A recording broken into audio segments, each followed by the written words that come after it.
and let's just say she didn't last long at all.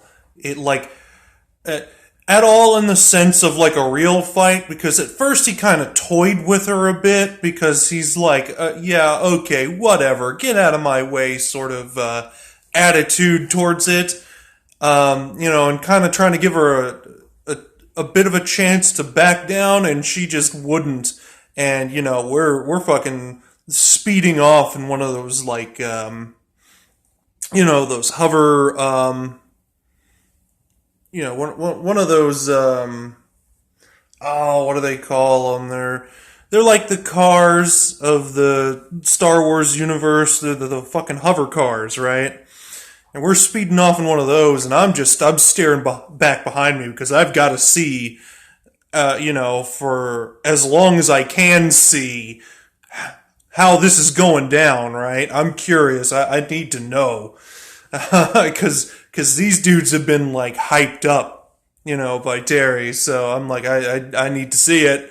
And so while we're speeding away in our hover cruiser, I'm staring behind me at the show for as long as I can possibly see it, you know. And Terry's gonna describe it anyways, of course. So you know, I might as well.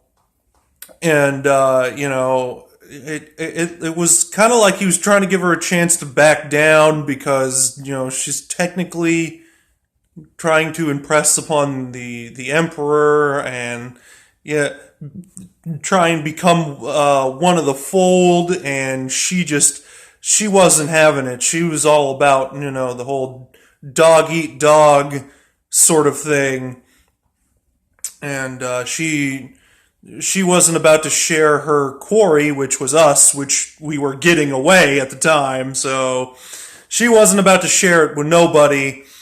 And no, she picked a bad fight because like she was kind of more of like a witchy woman, right? And she'd like use these like dark powers of the force and shit to like do just horribly nasty shit. And she did have a saber, but she barely used it when she was coming after us. The only time she whipped it out was when she realized her shit wasn't working anymore once this dude stepped onto the scene, with his field of anti-force, God knows how long, how many miles long around him. And that's when she whipped it out, and no. He wasn't having none of it, and she wasn't backing down, and so eventually he fucking she didn't even stand a chance. He basically butchered her, right? Like it wasn't pretty. So yeah, so and that was pretty much the gist of the game. We got to see what one of these seven could do, and we got to get into a fight with a hut person. And there was also this thing where we were trying to meet back up with the rebels, right? And because the rebels were attempting to meet back up with our ship that we were using, because we're just using like a regular, like, well, it's a modified supply carrier ship, right? I have the specs for it somewhere. Give me a minute. Like what it's actually called, but that it was the ship we were mostly using so that we could disguise ourselves as, some just civilian space transport vessel. So, but it was like a modified one of those. And it was mostly so that we could disguise ourselves from the Empire. And we had this thing where we had to meet up within a certain time frame with one of the major rebel fleet ships, those big fucking things, the one ship you saw at the very end of Empire that, you know, Luke and them are staring off into space at, right before the credits roll at the end of Empire, one of those. But they can't stay in one place too long, clearly, because they're being hunted down by the Empire. And so they're like, okay, well, we're going to meet them in between this one planet and its moon. And this one planet's like ion field or whatever.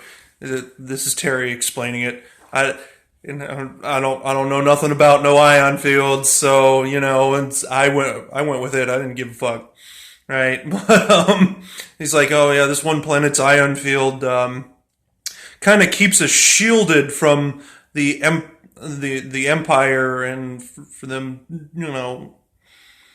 kind of keeps us shielded from them tracking us and everything. But at the same time, it's screwing with our equipment.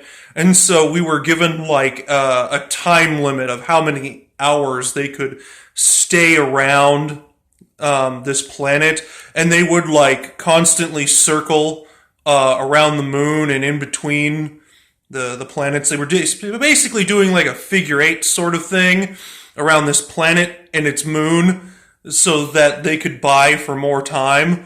But like after a while, they would have to leave, or else their equipment would start shutting down and they'd start having major malfunctions. And we had this scene where like the captain is going over emergency procedures and stuff in case the Empire shows up, or in case something shuts down before it's not supposed to, and what all works and shit. And like if they needed to make a crash landing on this moon here, like what's the least amount of casualties they could have if like if their escape pods aren't working due to this particular system malfunction. And it was all very technical. I was real surprised that this was even a part of the game, but Terry was adamant about it, so it was interesting to me. Some of the other guys, like Duncan, he was just like, oh god, just kind of rolling his eyes a bit, but he went with it, so it was whatever.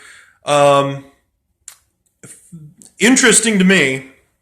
So, but yeah, we managed to make it back in enough time before the countdown went past, and they had to book it out of there and escape the grasp of the Empire once again, right?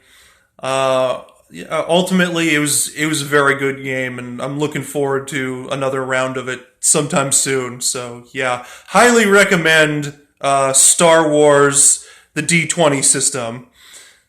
So that's it.